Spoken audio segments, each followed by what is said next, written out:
আসসালামু আলাইকুম রহমতুল্লাহি ও বরকাতু। পরকালে কিছু কথা বলার জন্য হাজির মোহাম্মদ জাহাঙ্গীর হোসেন। আশা করি আপনারা ভালো আছেন, সুস্থ আছেন, এই দোয়া আমি সবসময় করি। আমার হচ্ছে শুধু মুসলমান ভাই বোন বন্ধু, দেখেন এই পৃথিবীতে মহান আল্লাহ আপনাকে আমাকে শ্রেষ্ঠ জাতি মানুষ হিসেবে আগমন করে, তাই আমরা কি করতেছি, কি করা উচিত? যদি মহান আল্লাহ আপনাকে আমাকে মানুষ না বানিয়ে যদি পোকামাকড় বানিয়ে, আপনি কী করণীয় ছিল?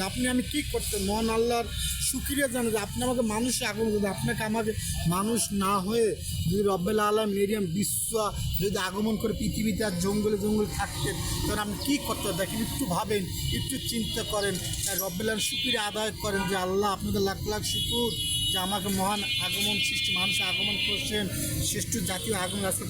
তারা পোকামাকড় হয়ে বিশ্ব হয়ে পৃথিবীর জমিনে পাতায় শস্যায় তারা জোরে বেড়াচ্ছে, তারা চলে বেড়াচ্ছে, তারা দিন খাচ্ছে দিন। দেখেন তাদের কত কী, আর আমাদের আমরা তার জন্য কী করছি? মহান আল্লাহ তারাও আমার যারা দারোয়ান তারা প্রশংসা করে, তারা রব্বুল আলামিন তারাও প্রশংসা করে যে আমরা কি করতেছি। তাই সবাইকে বলি, বারবার বলি, একটু ভাবেন, একটু চিন্তা করেন, আমি কে, কেন আসলাম, কি নিয়ে যাব?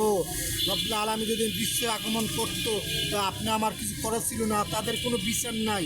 কিন্তু আমি আপনি মানুষ, আমাদের বিশ্বাস। তাই সবাইকে বলি, বারবার বলি, আপনাকে দয়া করে বলি, একটু ভাবেন, একটু চিন্তা করেন যে আমাকে মহান আল্লাহ শ্রেষ্ঠ জাতি আগমন করতে আমি কী করতেছি, কী করা উচিত?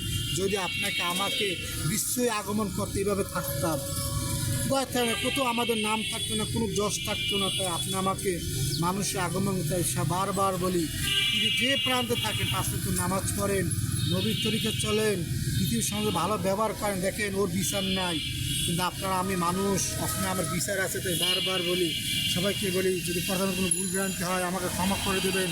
আজকের মধ্যে বিদায় নিলাম। আল্লাহ হাফিজ।